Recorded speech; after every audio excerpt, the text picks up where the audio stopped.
pessoal, eu sou a Vera Lima e nós estamos colocando no ar o nosso Mais Saúde. Todo mês traremos 2 entrevistas a respeito de temas específicos na área da saúde. Nossa intenção é não só falar sobre as doenças, mas também como evitá-las, contar um pouco sobre os sintomas, tratamentos, enfim, a gente, na verdade, quer falar de saúde, de vida. Mas é claro que a gente precisa abordar aquilo que está trazendo situações aí de doenças, de adoecimento, e o Mais Saúde terá essa finalidade. Nós estamos recebendo, nessa nossa primeira edição, nesse primeiro episódio, uma médica muito, mas muito top, gente. Ela é especialista na área da endometriose.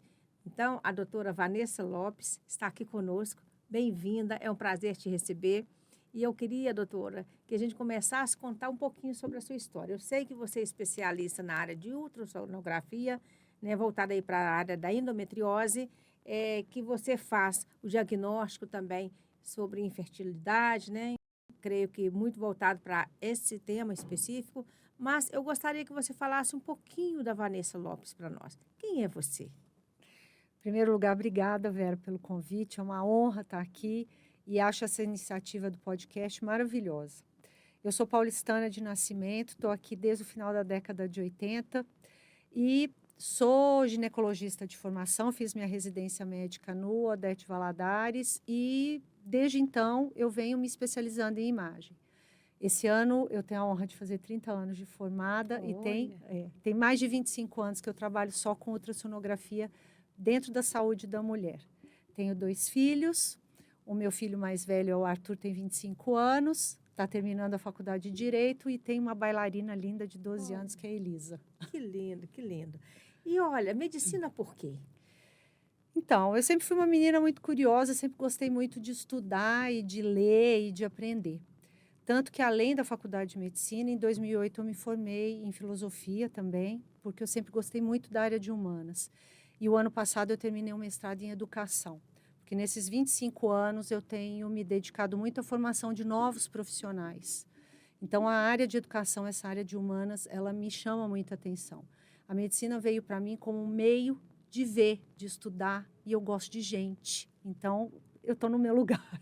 Que legal. Por falar em gostar de gente, eu ontem estava assistindo uma entrevista do Pedro Bial, com uma médica falando exatamente isso. E ela estava assim, lamentando o fato da gente estar vivendo um mundo assim, da medicina muito distante do profissional com o paciente. E ela falava exatamente esses termos. Eu preciso gostar de gente. Exatamente. Eu, como eu já falei para você, eu trabalho com a formação de médico, mas isso é uma coisa que eu tenho muito cuidado. A gente precisa formar bons técnicos, mas bons técnicos exclusivamente não servem para a medicina. A gente precisa ter gente atendendo gente. A gente precisa ter empatia, a gente precisa ter respeito e, acima de tudo, a gente precisa ter cuidado. Então, isso é uma coisa que ela não pode se perder.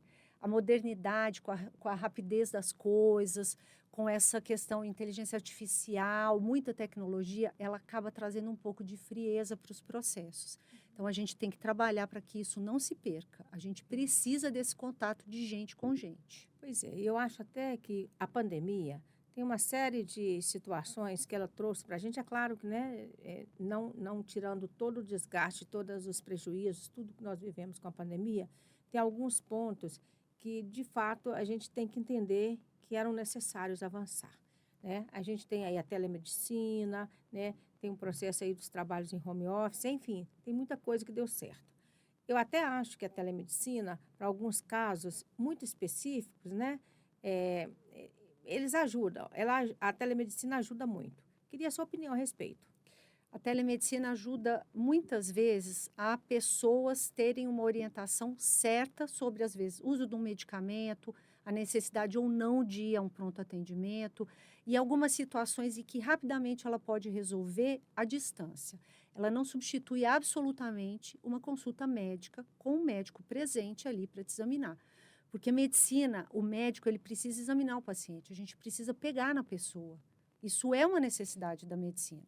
existe o toque. Isso a gente está vendo que foi se perdendo, não é? Se perdeu por vários motivos. Por esse que você falou, da questão mesmo desse afastamento da pandemia, com a questão tecnológica, mas principalmente por questões morais que estão permeando a sociedade aí. Então, as pessoas têm um pouco de medo. A gente precisa educar as pessoas a terem um olhar certo sobre o toque adequado do médico, de como que é o exame, como que deve ser o exame, mas a gente não pode. Medicina não é uma ciência onde só se pede exame. A gente precisa conversar, é o olho no olho, é o toque. É também exame complementar, mas a gente precisa dessa aproximação entre as pessoas. Pois é, doutora, em razão, inclusive até dessa questão que a gente está falando, da proximidade, da medicina que cuida, nós vivemos um tempo ou outro, né? E isso se perdeu, mas como é que você vê hoje o futuro? Há uma possibilidade de resgate dessa medicina, do cuidado mais próxima do paciente? A gente precisa acreditar que tem essa possibilidade, porque senão a gente tem que fechar a porta e apagar a luz.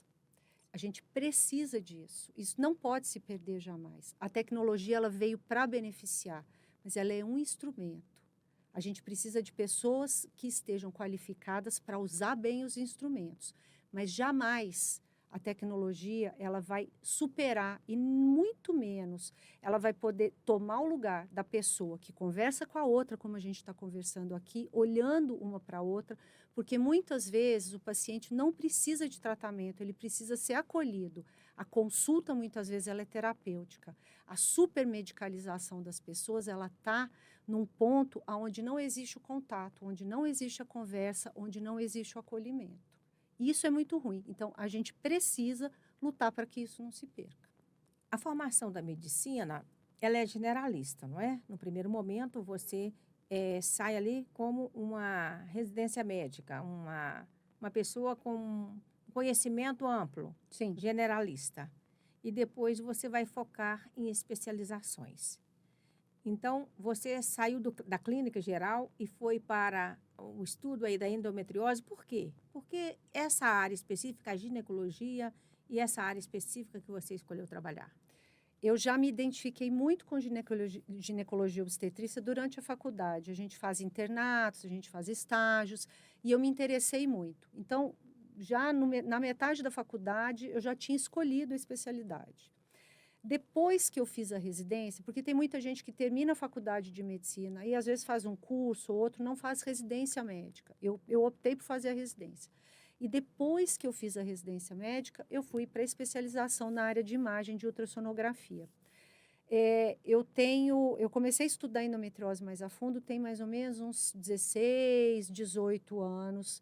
Foi quando começou a se falar muito do diagnóstico por imagem da endometriose, porque antigamente a gente fazia diagnóstico só na cirurgia. A paciente tinha o sintoma, ela ia ser operada e não se sabia o que ia se encontrar na cirurgia.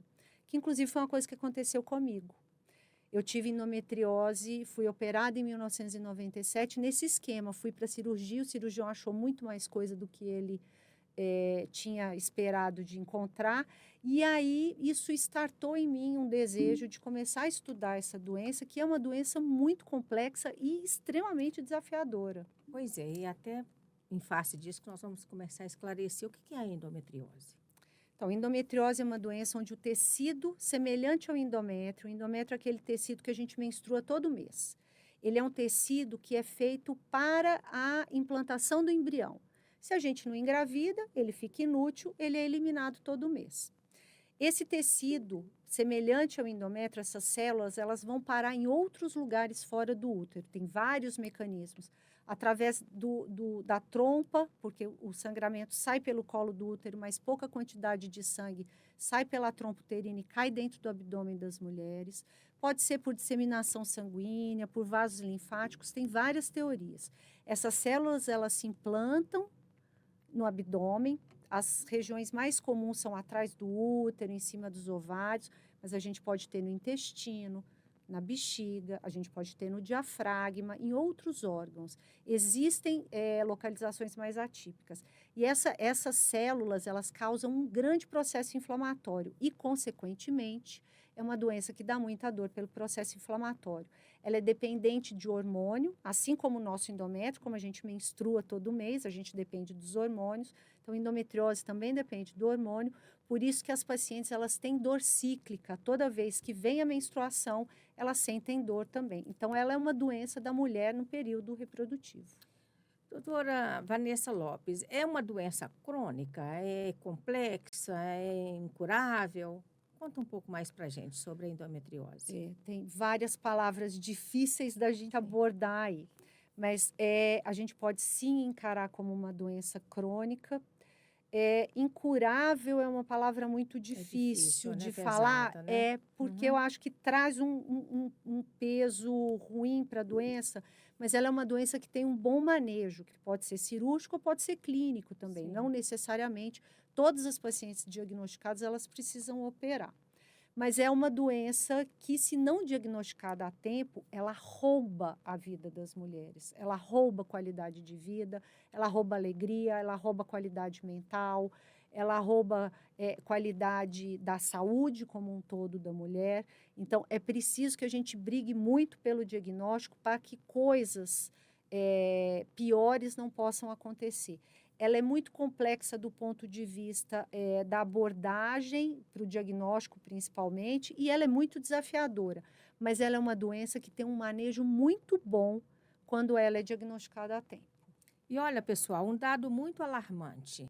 São 190 milhões de mulheres no mundo que sofrem de endometriose e no Brasil são 7 milhões de mulheres. Nós fizemos esse primeiro episódio com a doutora Vanessa Lopes, falando um pouco da vida dela, porque ela escolheu a medicina e a ginecologia como especialização, porque ela partiu e decidiu investir para trazer conhecimento, muita informação e atendimento de qualidade na área da endometriose, e ela também nos contou um pouquinho sobre essa doença. No segundo episódio, nós vamos conversar com a doutora Vanessa Lopes sobre o diagnóstico, tá? Vocês vão saber como se prevenir para que vocês possam ter uma vida saudável. Vamos entender se a endometriose traz infertilidade ou não, se há como lidar com essa situação sem desespero. E vamos conversar também sobre outras questões ligadas à endometriose. Então, acompanhe no nosso podcast Mais Saúde, episódio 2. Voltaremos com a doutora Vanessa Lopes.